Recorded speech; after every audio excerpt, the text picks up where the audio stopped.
Welcome to Education Today. I'm Chris Garatano, Armstrong School District's multimedia technician. Today we're going to take a look at one of Armstrong School District's many programs that are offered. That program is the Gifted program. It offers students many different unique experiences and encompasses all grades and age levels. Elementary students are exposed to topics such as various traditions in foreign countries, arts and crafts, and exposure to new languages. There are also many events that they will attend, such as visiting the Sylvan Labs in Katanning and participating in a science fair that showcases their various works. Middle and high school grade levels participate in English festivals at Youngstown State University and the PA Junior Academy of Science state competition at Penn State University. To talk more about all of the various aspects of the Gifted program, we have a variety of teachers from throughout the district. In studio today, we have Dr. Judy Mossy and Mrs. Robin Altman. Joining them in separate interviews will be Mrs. Deb Halahurik of Ford City High School, Mrs. Corinne Linkus of Katanning High School, and Mrs. Connie Marr of Elderton High School, as well as various students from all of those buildings. Welcome to Education Today. Would you please introduce yourselves for our viewers at home? Hi, yes, I'm Dr. Judy Mossy, and I work as a gifted support teacher in the schools Katanning Township, Elderton Elementary, and Shamrock Valley, as well as I'm the district-wide facilitator for gifted programming K through 12. Hi, I'm Robin Altman.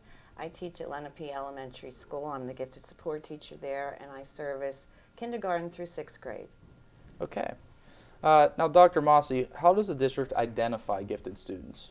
Well, actually, teachers are looking all the time for exceptional students within their classroom. They're constantly assessing students daily, and when they see a child that may be performing at above grade level abilities or above grade level, then what they do, they would notify the principal, let the principal know, and then the principal then would notify the gifted support teacher in the district, and then a screening begins. And that screening would consist of a brief intelligence test, which gives a real quick picture to see how the child's thinking, if in fact they are thinking like an older student rather than a student of their same age.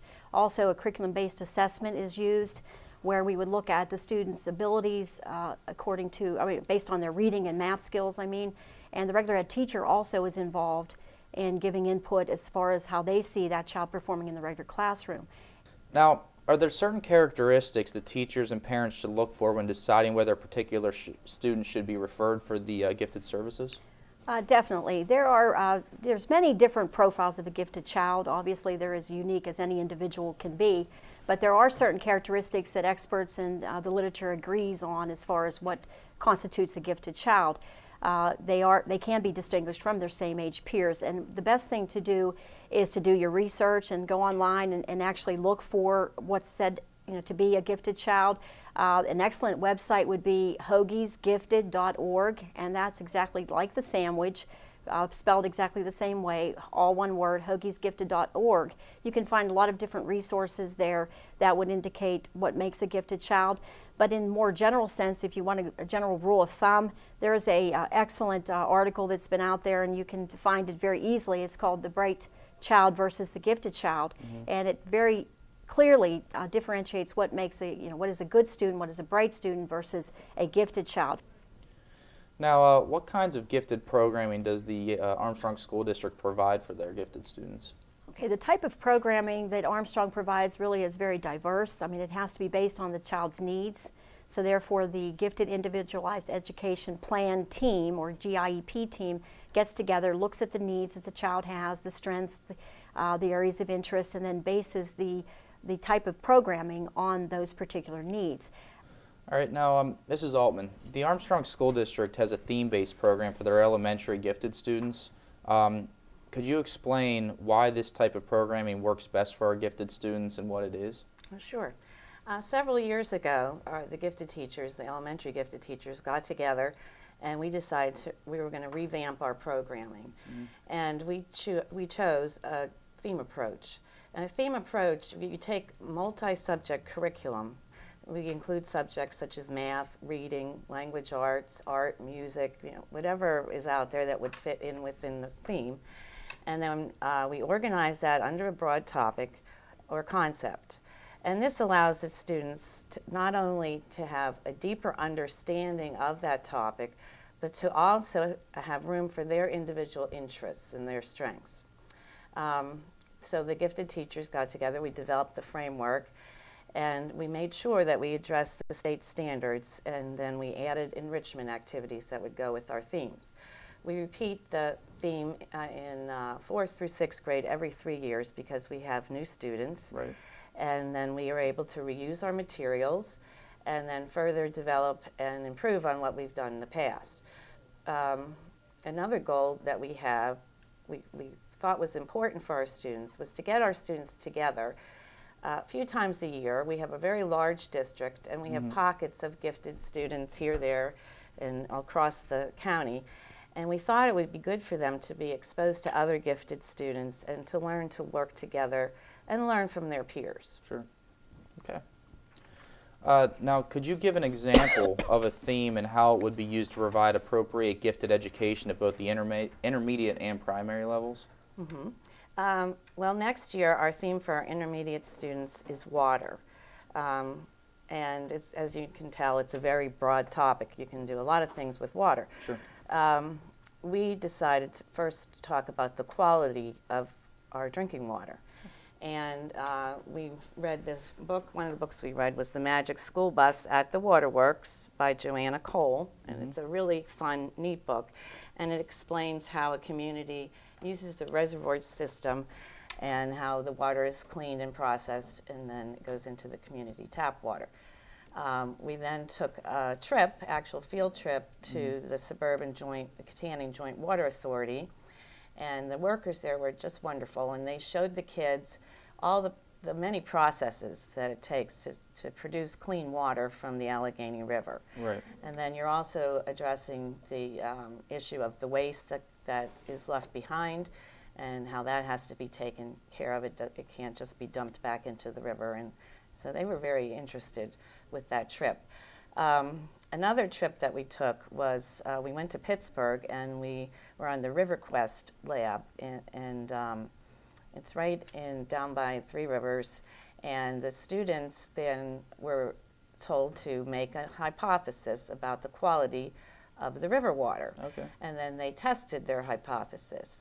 They tested the oxygen level in the water. They tested for microscopic insects and water life, and also for the sunlight, how deep the sunlight or light is able to pass through the water. Okay. And it turns out their hypothesis was wrong. They thought that the quality would turn up to be poor, when actually the river water has a very good quality in Pittsburgh. We also read a novel. Well, it's described as a comic eco novel. So, and it's very interesting. The kids really enjoyed Flush by Carl Hayson. From the quality of water, we then had another topic, which was flooding. And we live right amongst the Allegheny River and the Three Rivers down in Pittsburgh, and flooding can be a big problem in our area. We started off talking about the Galveston, Texas flood of 1900, and the kids read Dark Water Rising by Marion Hale. And then, of course, we went on to the Great Johnstown flood of 1889, which is so close to us. Primary, our theme has been international travel. Okay. And what normally happens is each teacher chooses a country or several countries and develops a curriculum around their choice for the students. And they develop activities and they learn about their country. And then we just finished up about a month ago. We had a nice field trip to West Hills Primary. Right. And there we engaged in various activities from different countries, music, a little bit of dance, cooking, art, and we learned a little bit of the language, Spanish language also. That's just an example of our themes. Sure, and you know, as you're mentioning some of that, we were looking at some video from that event at West Hills Primary, which took place in the month of February. So, now I understand that the gifted education is to develop the individual strengths and interests of gifted students. Now, are there any other opportunities for the students to explore their areas of interest? Yes, one of the great opportunities that we've had over the last several years has been the Gifted Fair. We have the Gifted Fair in the spring, and it really was started by one of our parents, Paige Query, from Ford City. And she did a lot of work getting this off the ground. And it's just a great opportunity for the kids to develop their own project. It can have to do with the theme or anything they really have an area of interest in. You know, we teacher approval, of course. But it's a great motivator because they're showing a product to a real audience, and it's reflecting the real world. That someday they are going to have to produce projects and pieces of their own work. Right. So, and it's also great to see the other kids in the room helping. You know, one group might be having trouble with their artwork. You know, we're not all great artists. Sure. And so the little artist over here might come over and say, you know, why don't you do this? You know, like for the basketball background, one of my students said, why don't you put, instead of that A in ball, why don't you put a little basketball there, make it a little more interesting. Just helping each other. And I said, well, you know, that's like the real world. If we have a business, you hire experts to help you. Right. And we don't have to know everything to be successful. Well, some of the great projects that we've had in the past, we had a young man from Dayton. He wants to be a game show host when he grows up. Okay. So he dressed like in his best Alex Trebek outfit, and he developed this Jeopardy game, and he built a full-size, you know, podium, and he had the buzzers, and the kids were able to be engaged in a Jeopardy game. It was really great. He did a great job. Yeah. Another activity, one of the students made a model of falling waters that included the cantilever that it's so famous for. Right. I had 3 students last year that they love to work on the computer, and they actually programmed computer games using the Scratch program that was developed by MIT to teach younger people how to use the computer and do programming. We had a girl do a project on the science of Star Wars, and I was amazed to see how many things that we use today, technology-wise, that they had developed in these old shows. You know, right. The portable phone and different things that they used that we didn't have the technology for at the time, but now we do. We had a student do a project on ice cream, and she did a beautiful board, and she actually brought a cooler, and her whole family helped. Dad was in there and her sisters, and they had little baggies of ingredients that were cold, and the kids that came to the fair were able to take a baggie and knead it and make their own ice cream. So it's just a very fun and interesting fair that's developed, and we have a great turnout from the community. And I'd like to say too that students get really excited about presenting to their intellectual peers as well as their parents and their family members coming. It's a very big motivator for them to focus on something that's productive and something that they can be proud of. Right. And you were mentioning some of the projects, but this year you might see the history of the noodle. That might be something. Okay. It's as unique as that, as well as maybe a 3D swamp that I have a student or a group of students trying to do too. So you can see that it's just a variety of different topics and projects that they do. Okay. And I misspoke earlier when I said, I think I referred to it as a science fair, and it's really a fair of all aspects. Right. So, yeah, it's something to look forward to. When does the fair take place? It actually is going to be Tuesday, May 1st, 2012, at West Hills Intermediate in the gymnasium, and it is at between 6 to 7, and the public is invited. Right. You know, all parents and family, of not just the students, but anybody that would like to come also is welcome. Okay. We will look forward to getting some video footage from that, and hopefully showcasing some of that footage right back here on this show again in the fall when we start our 9th season of Education Today during next school year. Okay, thank you for your insight there. We're going to take a short break, and when we come back, we're going to go on location to talk to a variety of our school district's teachers and students. We'll be right back with Education Today.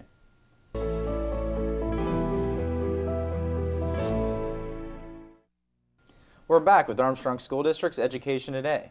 We're now going on location to talk to a variety of our district's teachers and students. We'll start with Mrs. Connie Marr, a librarian at Elderton High School. Mrs. Marr, welcome to the show. A theme-based approach to gifted education also occurs at the junior high level with gifted students. Could you explain how that works for our students in grades 7 and 8? Well, our students who are in 7th and 8th grade are placed in an enrichment class during the course of their 7th and 8th grade years.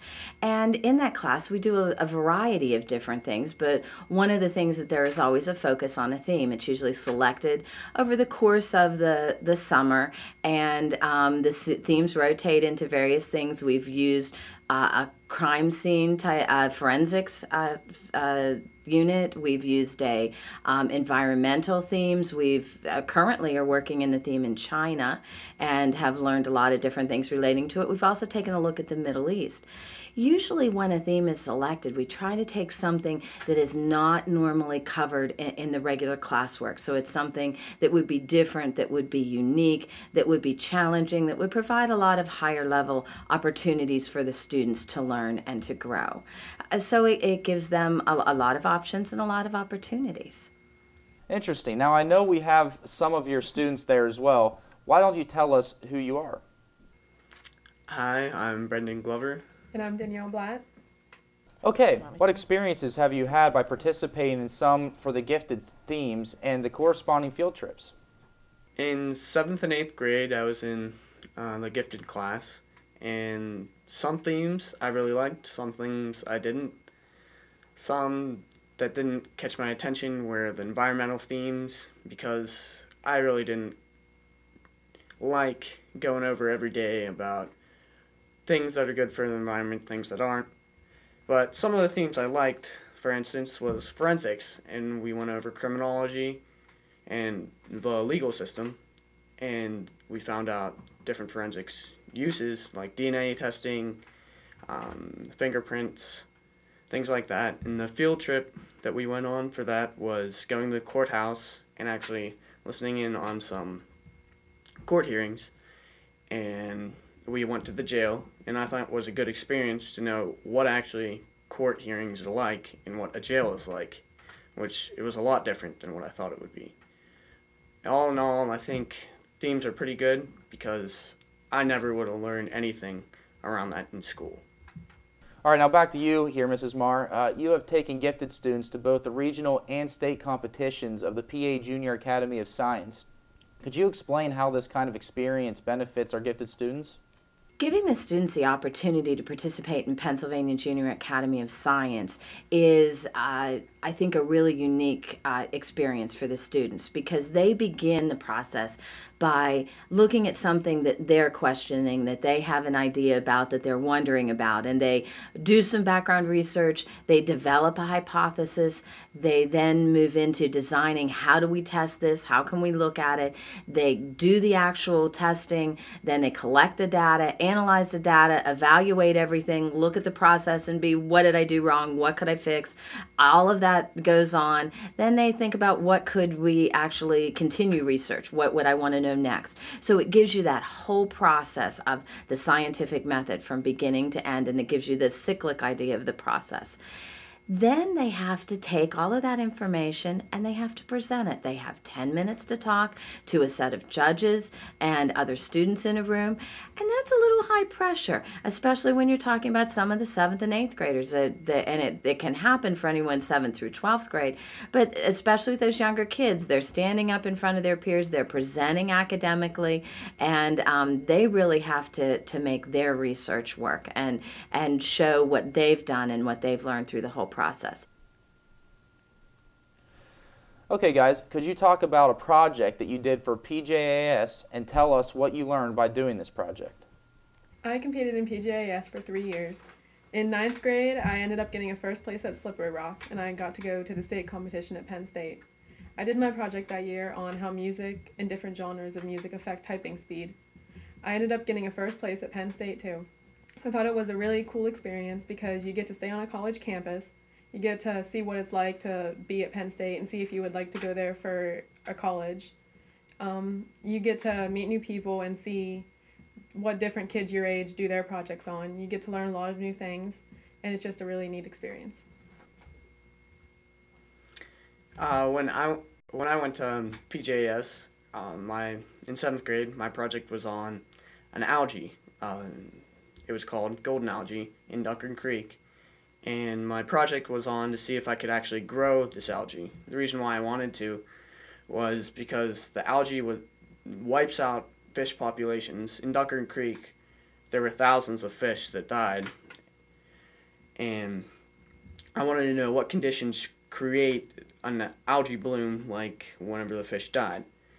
And that year I got a first place in Slippery Rock, and then I went on to BJS, and I think it was a great experience because I got to learn about all the other projects. I got to walk around, got to see all the different people from all around the state.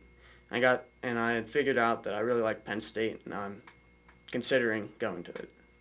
Thank you very much, guys. Now we're going to jump over to Fort City High School, where we have Mrs. Deb Halahirik, a teacher, standing by. Mrs. Halahirik, I know that you have taken many of your students to the English Festival at the Youngstown State University. Could you please explain what this event is all about and how it benefits gifted students? The Youngstown English Festival competition is a combination of many schools that send students to participate in English-based activities. The students read 7 books, they take accelerated reader tests, and they participate in the competitions. All right, thank you. And now we're going to jump over to some of your students there. We have Miranda Lasher, Amy Wright, and Casey Valco. Ladies, I understand that you have attended the English Festival at YSU. Please share your experience and your success with this competition. Well, at the English Festival, there are many activities we get to do. We meet a lot of new kids from different school areas, and we do activities that goes along with each of the books. You'll have writing games where you get to make a restaurant based off your book, or in some classes you get to write a prompt about a certain topic and you get to win prizes. It's a lot of fun because you get to work with new people and you just get to experience something new. Also, another fun part about the festival is beforehand. You can choose to write an essay or submit an art contest that is the cover of a book that you've drawn. And these are really fun because you really get to show how confident you are, and you can compete for prizes. And personally, I've had success. And the first year I went to the festival, I placed first in the essay contest. There's also another additional competition, the essay contest and the art contest, and then there's a music contest. And you're not required to, could I start that again? There are several competitions, the essay contest and the art contest, and there's also a music contest that none of them you're required to enter, they're just additional competitions. And I was able to submit an entry into the music competition last year, and I won first place in the junior high division. And there are monetary prizes for most of the competitions, and they're a lot of fun. And what I really enjoyed was getting to meet new people, and just like Mrs. Halahirik said, the campus experience was very interesting, and it was overall it's a great experience. I'd recommend it to anyone. Okay, thank you very much, ladies. We are now going to jump to one more site. Mrs. Corinne Linkus, a guidance counselor at Katanning High School, is now standing by. Mrs. Linkus, we have heard about opportunities that gifted students have at the secondary level, such as competitions with the English Festival at YSU and the PA Junior Academy of Science. What other academic opportunities do gifted students have at the secondary level? Some of the opportunities extended to our gifted students include accelerated placement in courses. We have many students who participate in gifted honors classes as well as advanced placement courses through which they are able to take the advanced placement exams at the end of the year. Students are also able to take independent study courses that they can take in various subjects such as chemistry. We've had some students who've done some through extended math studies. So we try to provide some extra opportunities for enriched learning for our gifted students. Myself and my other counselor, Tom Hahn, work with our students to try to afford them scholarship opportunities and to work with career and college guidance to ensure that their colleges of choice, that they know what to expect, they can take the exams that are needed, and that we can have them as well prepared as possible. All right, now on to a few of our students there at Katanning High School. You have been in the gifted program probably since you've been in elementary school. Could you tell us how being in the gifted program has benefited you academically? Hi, I'm Jordan Kladowski. I'm a junior. The gifted program has helped me academically because it has enabled me to take accelerated math courses that have benefited me greatly. It has piqued my interest in math, and along with that, it has also set me up for success later on in life. My name's Nathan Watt. I'm a junior, also from Katanning High School. I entered the gifted program when I was very young in elementary school, and my mom tried to get me into the program because when I would sit in elementary school classes, I would just be very bored and I wasn't being challenged at all. The curriculum I was learning was just not what was right for me, and I found myself misbehaving in class, not paying attention, and just frankly not developing the right study skills. So when I was in later elementary school, I would actually go up to the junior high school the second half of the day and take certain classes. And those classes really helped me because I was learning about things that were important to me, and most importantly, though, I was being challenged in school. So it helped me develop a lot better of a work ethic, which led to some of my success in later school years. Hi, I'm Carly Hoffman. I'm a senior this year at Katanning High School.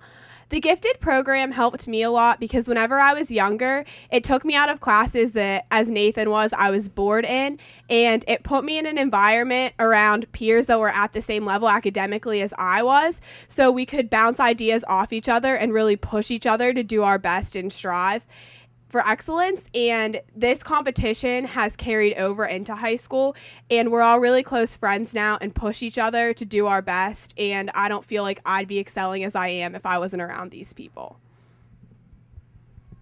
I'm Mary Connolly. I'm a junior. The gifted program has also exposed me to a lot of opportunities, such as taking various trips to Harrisburg, for example. I got to meet some state representatives, also visit a space center, got to see how things work there. A lot of interesting things that I've experienced that I probably wouldn't have experienced had I not been in the gifted program. I'm Brad Edgington, and I'm a senior. And like everyone else, I've really benefited from the gifted program with taking the advanced classes and being able to do other things. But the one thing that isn't really talked about with it is the social aspect.